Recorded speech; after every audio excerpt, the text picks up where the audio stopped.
Hello, my friends, and welcome once again to Spiritism, a closer look via Kardec Radio. Thanks for joining us for tonight. I'm Luiz Lima, your host. And if, by the way, if you ever want us to bring a particular topic for discussion here, just go to kardecradio.com, or you can go to our Spiritist a closer look on Facebook. Just post whatever topic you think you want to hear from us, and we will discuss it. We will bring it to you. Tonight we're going to bring a topic which I'm going to call the Great Principles of Spiritism. We can do this in several different ways. It can take us 30 minutes, 5 hours, days and weeks and years. But I found the right person. Oh yeah, I did. I was talking to him the other day, and the idea came to discuss the topic. Why don't we kind of summarize the great principles of Spiritism? And then he said, well, I got an idea. Instead of just going typically, as we usually would do, bullet by bullet, line by line, he said, let's just bring something which is a little bit different. Let's bring the topic from one of the stories in the book, Heaven and Hell. And that's why I'm telling you, I found him. Because he's the one and only. Here he is, Marcelo Cabral. Marcelo, how are you? Hello, Luis. Thank you for having us here. It's great to see you here. And I was telling just the audience how interesting was when you mentioned to me, let's use one of the stories in the book, Heaven and Hell, to bring up the topic. And I said, wow, that's absolutely fantastic. It looks different than the usual. So I think it's going to be a little bit more dynamic, you and I doing this thing. So let's go for it. No, definitely.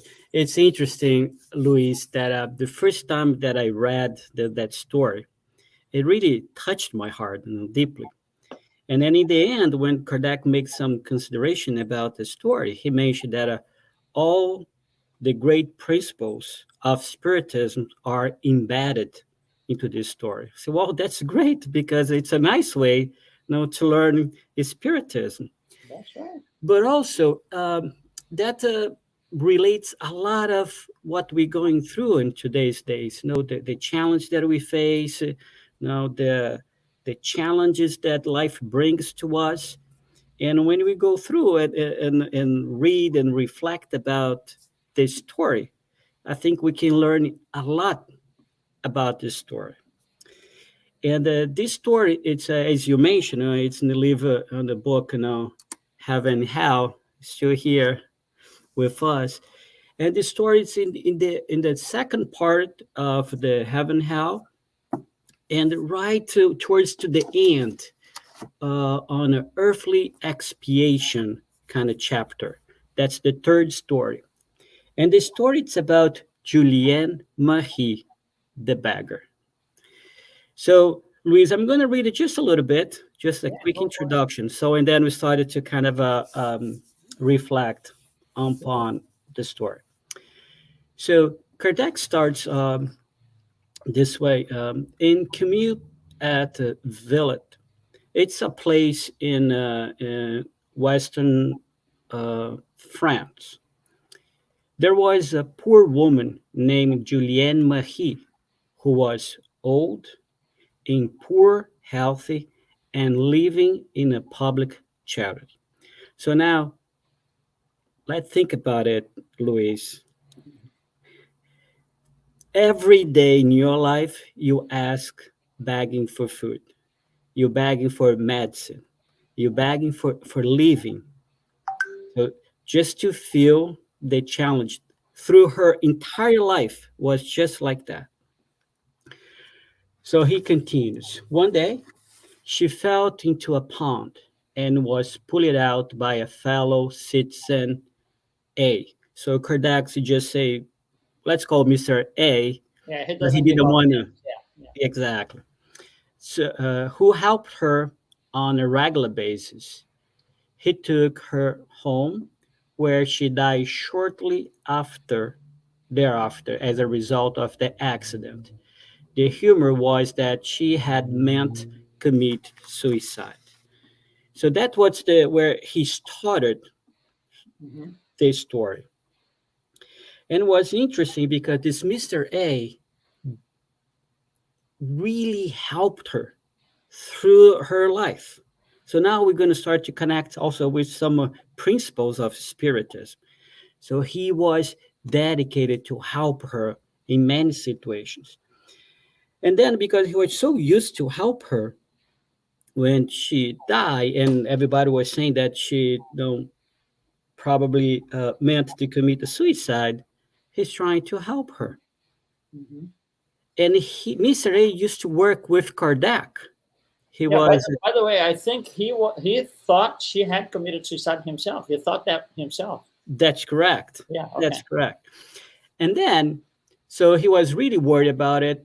And him and his friend that used to work with Kardec on a codification, by the way, and then had an idea. Oh, let's evoke her so we can help her. Mhm. And then, of course, they didn't evoke direct her, but they, raised the quest to the spirit guide that was, helping them convey their works. Yeah. They asked for guidance. Yeah. Yes. And then look at what the spirit guide told them. So they are always engaged to try to help her. And then I'm going to read a little bit. Okay. You may indeed evoke her. You will please her, although the service that you intended to provide her will be needless. She is happy and completely devoted to those who used to show compassion to her. That doesn't fit the picture of a suicide. Does not. Does not. And uh, and you see that in a short period of time, how much she kind of get awareness, and she was happy. Mhm. And when I read that, it touched me because sometimes we walk by, we see people on the street, and if you're not paying attention, you start to judge them, and they'll feel superior. Or and this one is a perfect story. At least for me, what it brought to my life is now it's look at everybody in the same. You never know. When you get in the spirit realm, the surprise that we're gonna find there. And some people that you hear, so maybe uh, not having the fortunes or don't have sometimes money, and then we get in the spirit realm, you see the level of the spirits that we were so close to us, and sometimes we never pay attention to them. That's true. That's true. And it's a story, like you said. It's Western France, but it's really everywhere. It's everywhere. Louis is everywhere. And he continues because the relationship that they built, because he was helping her on a regular basis, the the the spirit, the guide, the spirit guide continues saying, you are one of her good friends. She hardly ever leaves your side and has communicated many times with you without you having been aware of it. So in some, now we can see, the communications, between, the help that we get from the spirit realm Mhm. for those that when we help someone. Even further down, she mentioned that even sometimes she couldn't deliver herself, some help. Other spirit that is engaged with her, that loves her, would help him. Right. Right. So it becomes almost like a network on It's the a spirit network. realm, Yeah. Yeah. helping us out. That's beautiful. And those are some. There are some other topics here because they start to explain that she is in such a good condition that now she can continue helping him from the spirit realm. Mhm.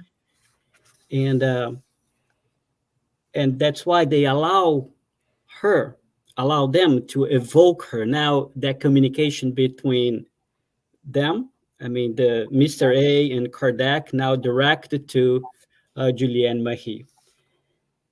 And then Julianne starts saying that gives when she comes and communicated, she says, trust in God. Mhm. Seek to inspire your patient with sincere faith, and will almost always succeed. Never be concerned about the reward you will receive. It will be more than what you have hoped for. God will always recompense those who deserve it, those who dedicated themselves to relieving their brothers who bring a complete disinterestedness in their action. Any other way, and everything is just an illusion. Faith is necessary above all, otherwise, nothing is achieved. She already starts with the faith Yeah. and gives some tips. Because interesting, because Mr. A had a sense that he was a doctor and he used to help other people. And she mentioned only medicine is not going to do what you really want Yeah. with your faith, with your prayers, and then you can do much more. Yeah, I think when she Awesome. starts, yeah, when she starts to, as you read along, and she gets into the instructions, I think all of us, if you read that, you start shifting gears. You go like, okay, hold on, things are going slightly different than I anticipated on this on this text here, because she was Uh-huh. ready to help, and that wasn't really what happened actually.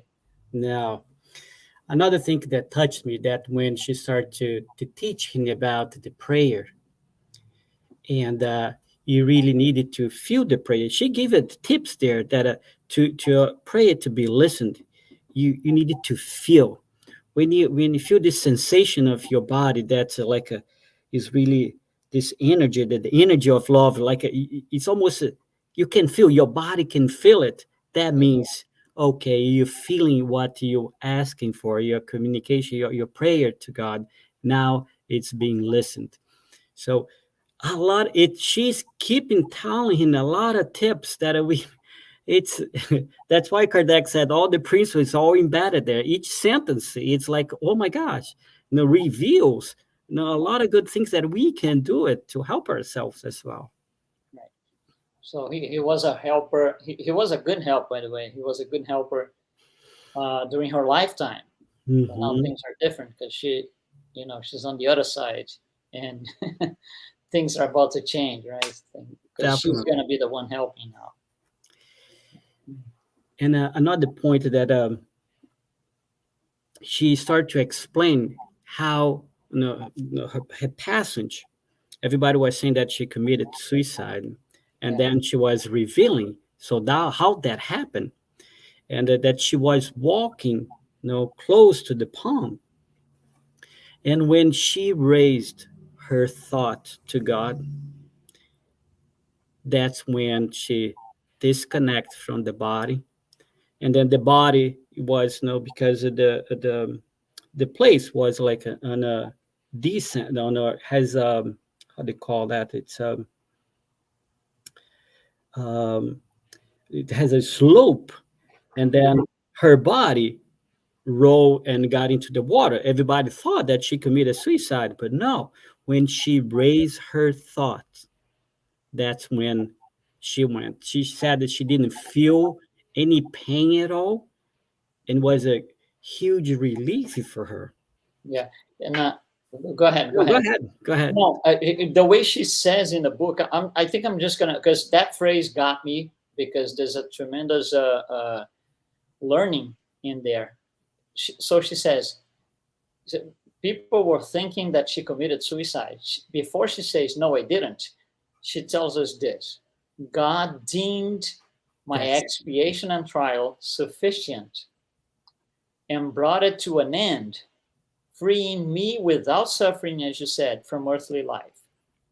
So you see, she got to the point where trials and expiations are over. They are no longer needed. So you don't need to be there. You can come home.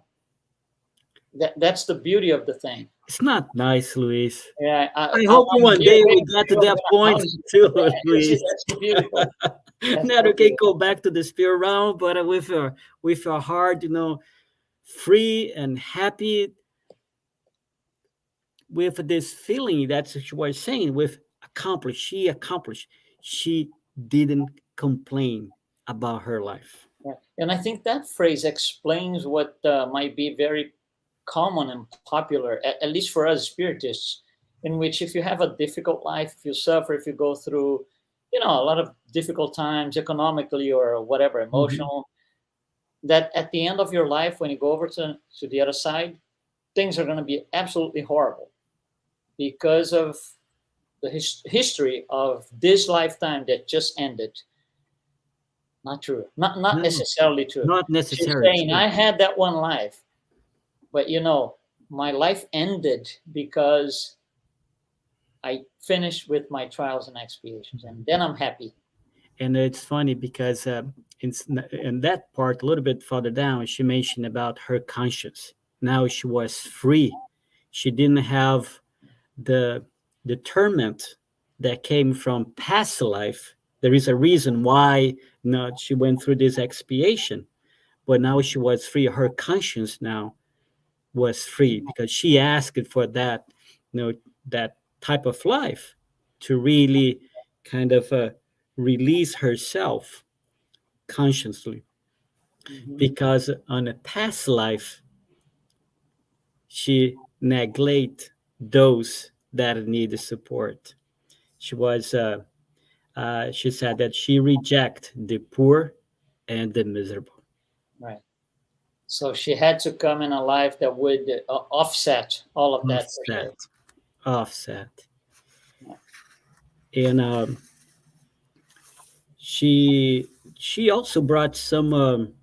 I'd continue to give some advices here. I have so many notes here, trying to bring one here for us. There is one that she sent the message. I think you touch base a little bit there. He said it to him.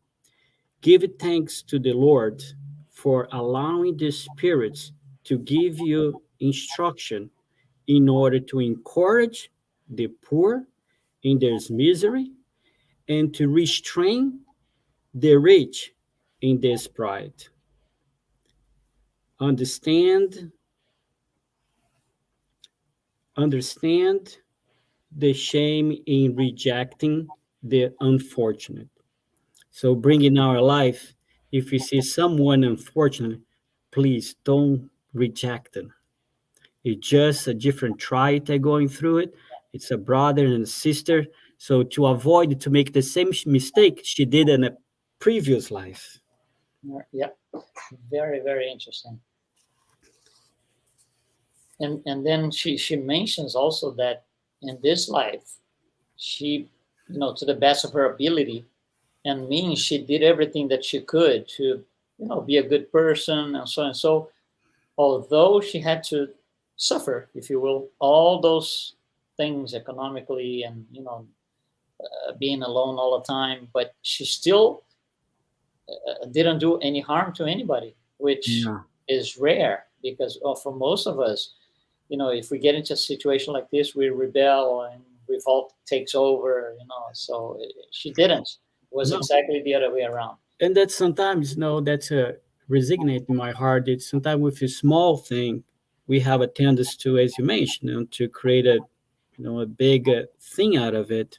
Yeah. And she begged her entire life, Louis. And still, every time that I look now, someone who, begging for money, or automatically this story comes back to me. It's just like a, It hits you. it's a really, it hit me all the time. So So I'm, I hope she can feel us, but we're very glad that she uh, share her story with all of us, so we can always learn to avoid, to make the mistake that she has done, but also learn from her what she has done when she went through an expiation.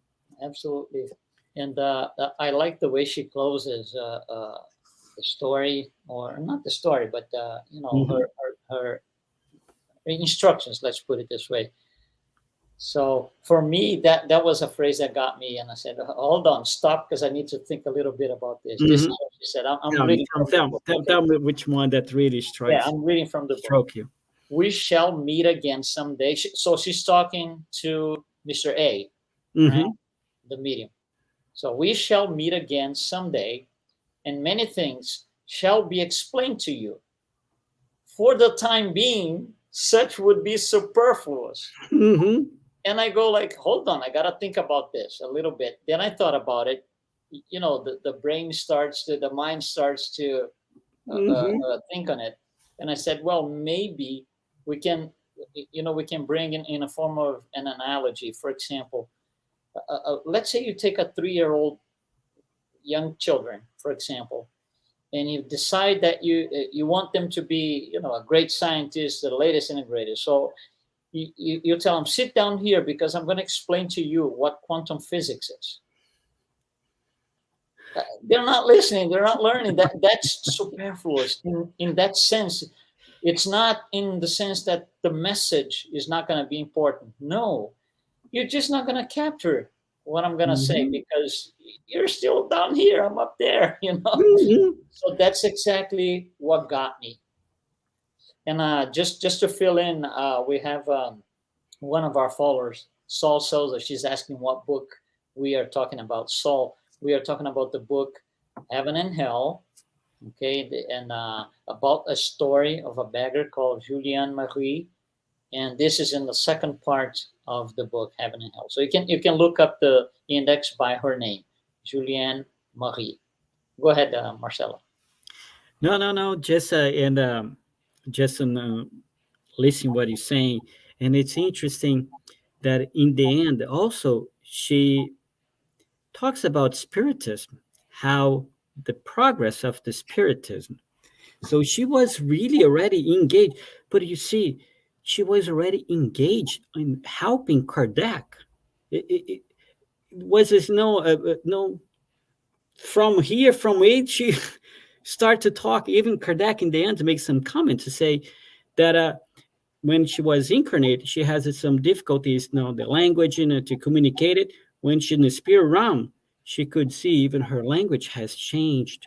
Her ability, she access much more profound knowledge that when she was incarnated, she didn't have access because if she wants to beg, she couldn't show so all of her skills. Otherwise, you're going to get the job, so on and so forth.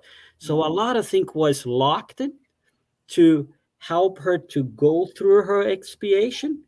But when she got the spirit realm, you can see that she really, released a lot of, skills that she had developed before.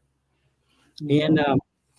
one comment that she makes about, spiritism, because now again she was helping Mr. A now Right. from the spirit realm. She says, Spiritism is making a great strides despite all that being done and hinder it. So press on fearlessly, Mhm. fervent followers of the doctrine. Do your effort will be crowned with success. Who cares what someone might say about you? Set yourself above the ludicrous criticism that will rebound upon Spiritism adversaries. So now she's telling, keep doing with your work. Criticism it will come, but fly above it. Yeah. Yeah. do your best, incentive them, because imagine at that time it also they getting a lot of difficulties in their lives, Yeah. and now she's encouraged them, go, no worries about criticism. Yeah, I like what you said. Fly above the dark clouds. Right? Yes, yes, that's very encouraging. It is. And also, there's another thing which is, of course, part of the story, because they wanted to help her because they thought she committed suicide. When Hmm. the whole thing starts, then they realize it wasn't the case because she explains to them. Hmm. And she proposes to help him to be a better person to help others. Hmm. And not him alone, but the whole group, right? The whole group. Takes it in and said, yes, help us. They could do completely different. They could do, who are you? I don't need any help from you. Get away from here. No, no, no, no, no. They embraced her love and about what she was going to say to instruct them on how to be better helpers, if you will. And they all take it in with tremendous humbleness. And I think that's one of the great principles of Spiritism, right? Yes, I think it excellent to know that you bring it in. It's a And then again, sometimes for rich people we have all this consideration, but as you said, for a poor one that nobody knows, it's not in the media. I know they didn't have a media at that time, Yeah, but was not well known, yeah, but they did it because trying to help her. And look at here, and today we are reading about her. It's not amazing. right. And we are learning from her From her, because from her. she is the one giving us through Kardec and the team, but she's the one giving us the instructions. So that's the beauty of it. So things got reversed in our story here.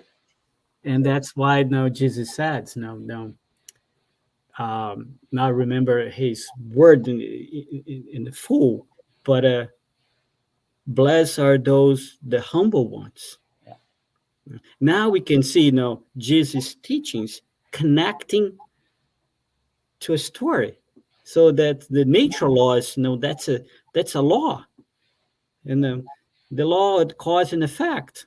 A good cause, a good effect, and that she's leaving now this happiness, and that's what we wish, all of us, to be able to accomplish.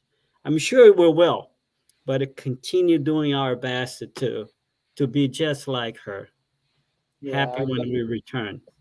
yeah. I think it was a great story, and for our listeners here, if you're following us here live or even after the fact, we really encourage you to take on this story. Not only this one, but there are several Hmm. stories in the book, but this one that we discussed a little bit.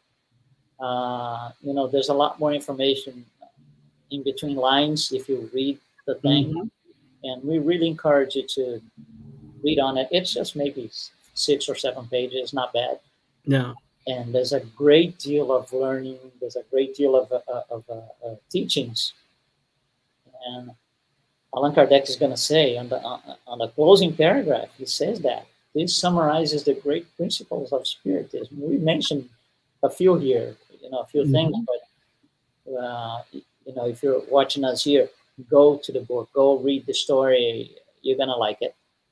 Okay, Marcelo, closing thoughts, please. My closing thoughts, it's just this story. It's really, it inspired me to embrace challenges in life, to inspire, to connect with courage, and go through it. It's worth it to go through those trials that we can learn, and that's the law to achieve happiness. So that's what stays on me. That's what I learned from Julianne Marie. It's worth it. And also, one interesting thing is how many Julianne Maries we have in the world now. Mm-hmm. Several, tons. And these are, like you mentioned before, these are just average people. They are not, celebrities or anybody like this. They are just people. They're a lot more advanced than the average, and they will go through difficult times, and they will accomplish what they need to accomplish. At the end of their lifetime, they discarnate. They are still going to be happy. And I think that's everybody's goal. If we can leave this world, at the end of our lives, happy. So it's possible. It was for Paul, which is an extreme example, but Mm-hmm. it's for other people as well. Julianne is one of them. Definitely. And one interesting thought here about Orlando, he's telling us that this morning he just bought Heaven and Hell. So Orlando, here we go. Julianne Marie, okay? Enjoy the book. Your first story. So thank you very much, all of you, for participating with us, being live with us. Thanks, Marcelo, for accepting Thank Luis. Thank everyone. part of the team. And for everybody else, we'll be here next week, 7 p.m. Eastern Time. I'll see you then. Be